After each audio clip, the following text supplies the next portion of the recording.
Good morning. Oh, it's time to get started.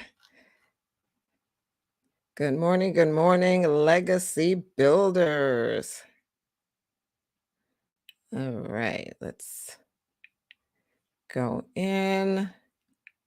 Let's see who's on. All right. Good morning, Markel, Daniel. Good to see you. Good morning, Francesca. Good morning, my legacy builders. So good to see you all this morning. Happy to have you. Our drink. I have a new cup this morning. It's not a new cup, but first time on Tea Time Tuesday. So grab something.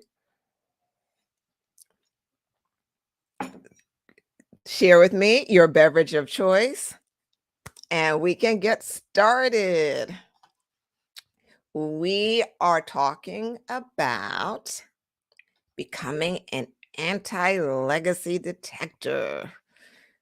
Woo! Good morning. Good morning. We're going to go into that and let a few people in. Good morning, everyone. Let's see. Y'all watching. Good morning, Ronald with your ginger tea. I love it. Good morning, dear mother, Diana Mullen, my mother. Good morning. Francesca with her Chlorofresh water. Love it. Consistency. I love it. Good morning, Gabrielle. Wonderful. And just a side note for everyone to just make sure you log into, I think, StreamYard.com/Facebook, if you haven't already, to give StreamYard permission so that I can see the name and that you don't just show up as Facebook user. So that would be great. Good morning, Mark. Thank you for letting the folks know we are on. You're laughing at Francesca laughing. Okay, so let's get into this, shall we? All right, so we are talking about becoming an anti-legacy detector. And I come up with these topics. Very often they're just downloaded to me. Others times it's just something pops up. I'm like, oh, that would be interesting to talk about. And this came up this week. And I'll talk about this as Mark is enjoying his protein shake, which I need to get one of those later as well. Good morning, Dr. Roxanne. Um, I thought about being anti-legacy. And what's anti-legacy? Anti-legacy builder, becoming an anti-legacy detector. So all of this is about how to begin to recognize a behavior that will make or break your legacy. Okay, so let's talk about this. And I want to start off with this understanding of counterfeit money. So I had to do a little research here. And I've heard stories about this. I've heard some information, and some of you may have. So this may be familiar to some. It may be new information to others. So the United States Secret Service is responsible for investigating financial crimes. That's there's a sector in which they handle that. And they includes counterfeiting for U.S. currency. So the Secret Service agents in this unit go through a training process that allows them to be able to detect, distinguish between authentic bills and fake bills. So here's the key to this. They don't learn how to detect fake money by studying fake money. We may think that's the case. Like, okay, well, they didn't know what fake money looks like. But that's not how they go through their process. They learn to recognize fake money by studying real money. They understand every aspect of a real bill, real currency. And by doing so, by studying the authentic thing, the counterfeit bill becomes easier to detect. Does that make sense? Let me know in the comments if you've heard of that before, if that's something new that you haven't heard of. Because I'm sure now that I say it, it's like, that makes sense. when so so now we're understanding that they look at the authentic bills to detect the fake.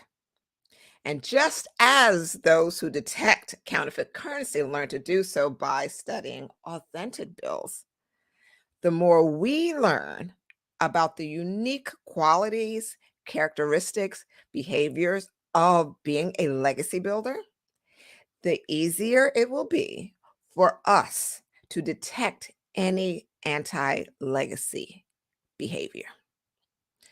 So we have to really be in the full mindset of what does it take to be a legacy builder? What are the qualities of a legacy builder? So that we know what the anti legacy builder is. Okay.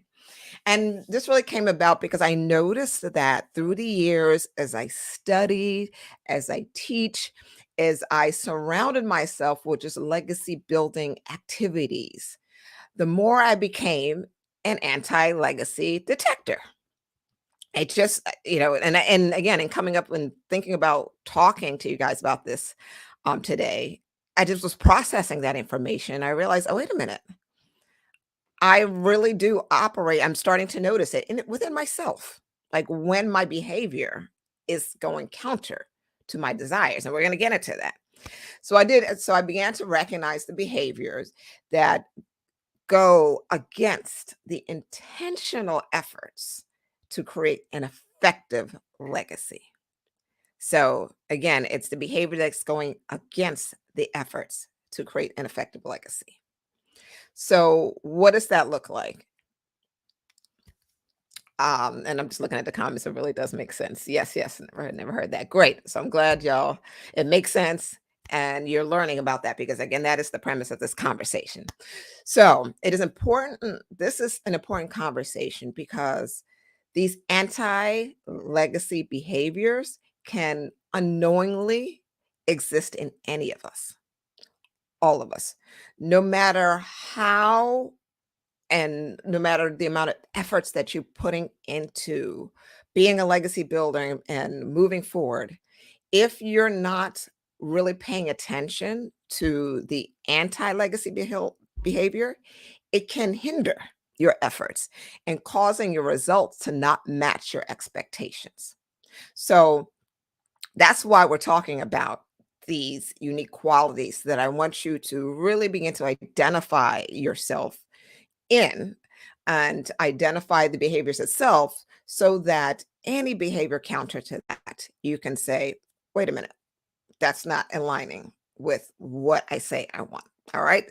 So let's get into it. I'm going to bring up 3 points, and there are others, but I want to just touch on 3 points that really show up as qualities, the unique qualities of a legacy builder. So let's look at these unique legacy building qualities. Okay. So the first one is a legacy builder is intentional. We've talked about this often. A legacy builder is intentional. They're intentional. He or she is intentional with her thoughts, words, and actions. So, a legacy builder is intentional. So, you as a legacy builder, you operate with an intentional purpose that requires you to think about the steps, to speak about the requirements, and to take action to get it done. And intentionality shows up in everything you do, like I say, everything you do, say, how you operate. Because I think we've known in this group, or we've had enough discussions to understand that how you do one thing is how you do anything. And if you're a legacy builder, that is your being, that's a part of your being. It shows up everywhere. So it's not about leaving things to chance. And that's what the anti-legacy behavior is. An anti-legacy builder takes chances on the fate of their legacy. And legacy builder is intentional. That's what you want to focus on, being intentional, setting up the plans, taking the action that it takes to get done. The anti-legacy builder takes chances on the fate of their legacy. They're not planning. they're winging certain aspects of their lives. They're not being strategic with their words, with their thoughts, and with their actions. And when I think about this, I think of, neglect. Neglect is a decision. Not deciding to take action is a decision. And so there needs to be that counteraction. So whenever you can catch yourself not being intentional, then you can see, then you once you are aware of the intentionality, then you can catch yourself not being intentional. That's what's important. All right. So I okay, great, great, great. Legacy builders intentional. Great. You're putting it in the chats. Being conscious of that. And I often think about when Mark and I really started off in our business, and we were primarily, focused on before we really got into the full comprehensive planning. We started off really focusing on helping individuals secure their legacy through life insurance. And it was back in the day, we were still making house calls, young and learning. And I remember meeting with a family member, and Mark, I know you can remember this, and we've known them for a long time, and we sat down with the husband and wife, and the husband was like, "No, I don't want life insurance for my family. They're gonna fend for themselves." Like, he was under the impression, like a lot of people and cultures, that the purchase of life insurance could would jinx them. Like, if you get life insurance, that means you're gonna die sooner than you want. And that's a real thought. That's a real process that people go through and struggle with. And so there's to me, that's for me as an example of anti-legacy behavior. I know this gentleman cares about his family. He loves his family, but he could not separate this behavior of his, this thought, this feeling, in order to make sure and plan accordingly for his family. So that's one example. So a legacy builder is intentional. Two, a legacy builder seeks abundance and access to tools and resources for the purpose of short term and long term growth. That is what a legacy builder does. All right. And so the legacy builder, you can put in the chat, a legacy builder seeks abundance and access. And so I like to look at it this way. As a legacy builder, you are hungry.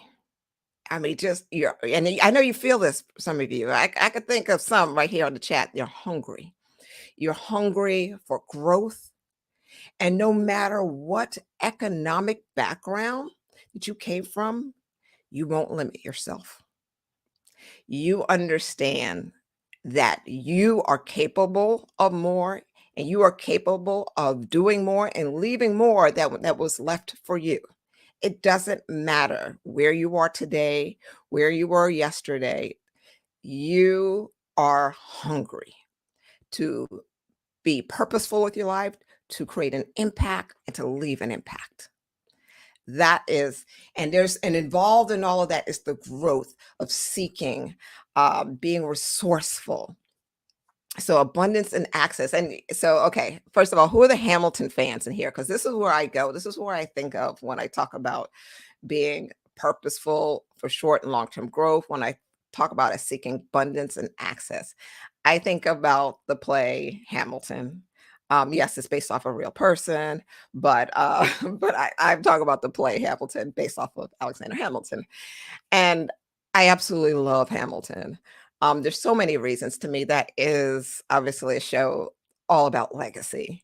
And I think about some of the key words in the songs, and we sing it and we watch it all the time in our household. We're obsessed with it.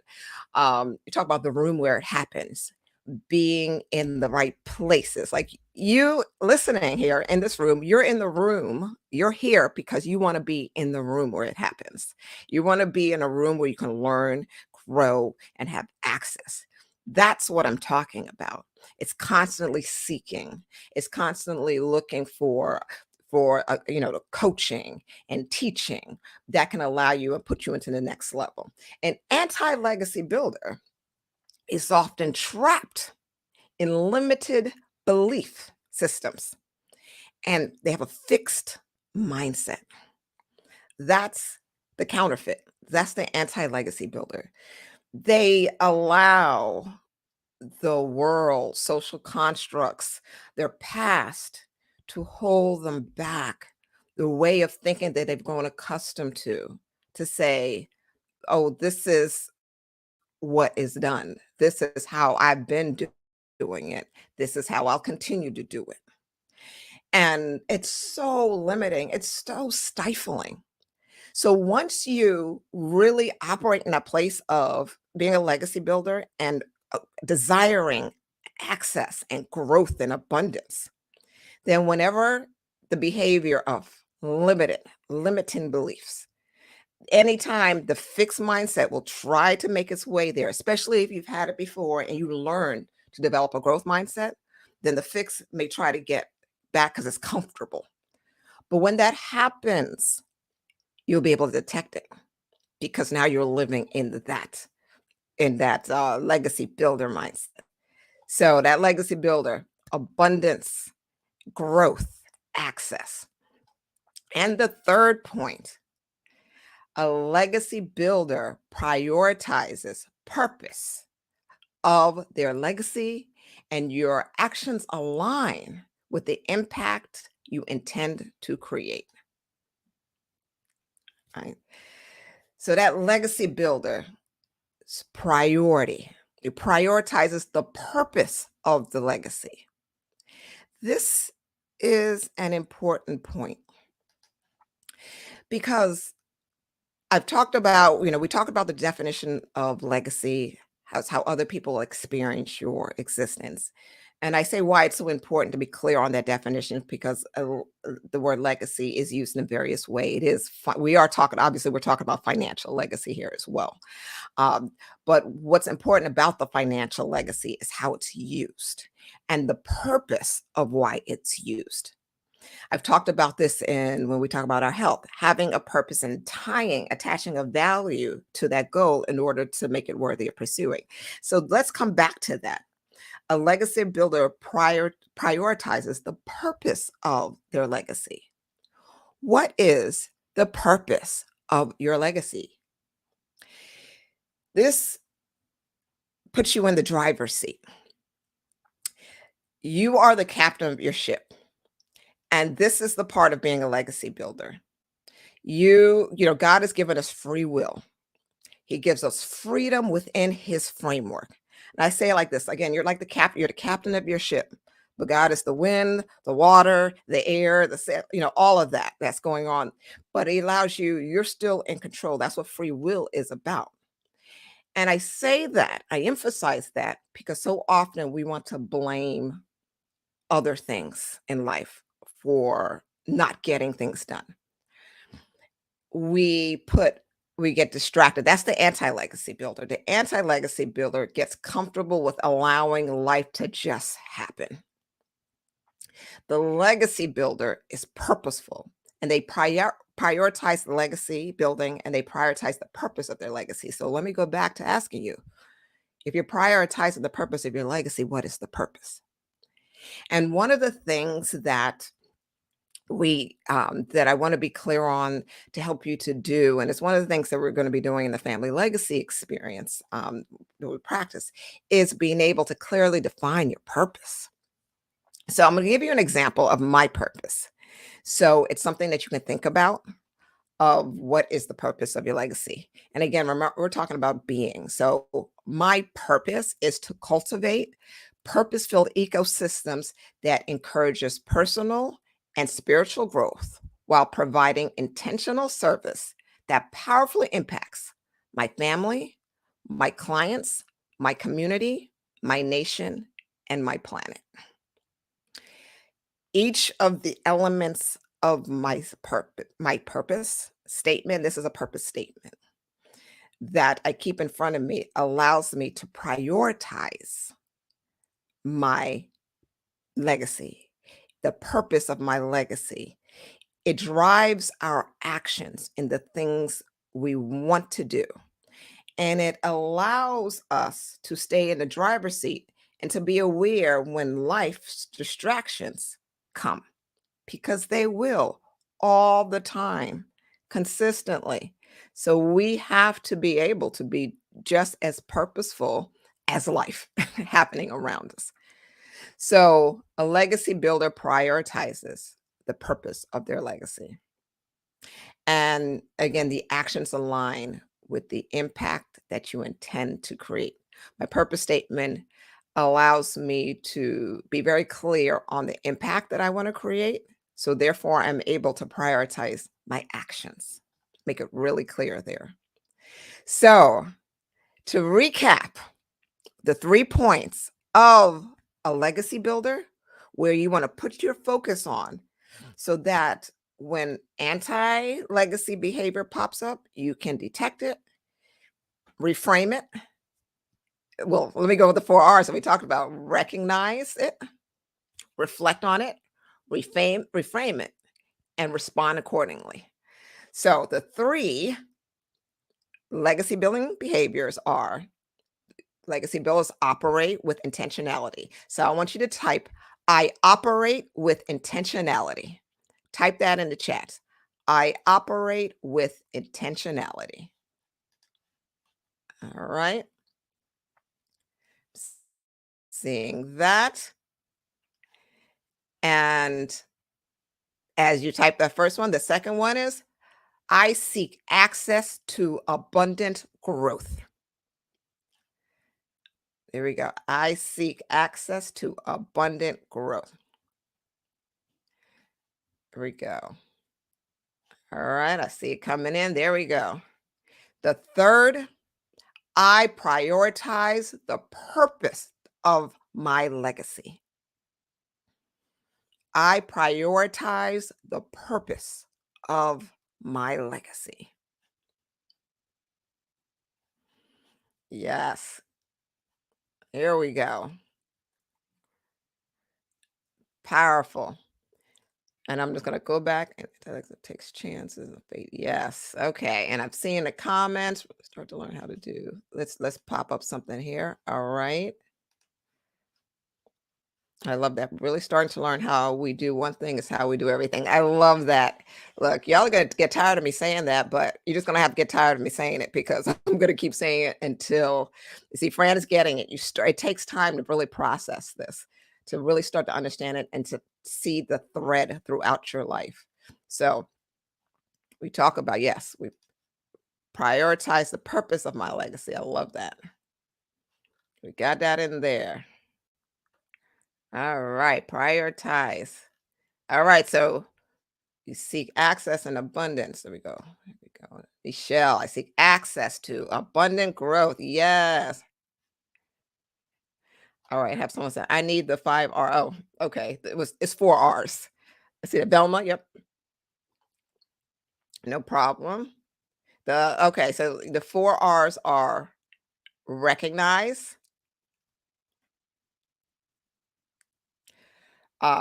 reflect, reframe, and respond. So wonderful. I am so glad that you got it.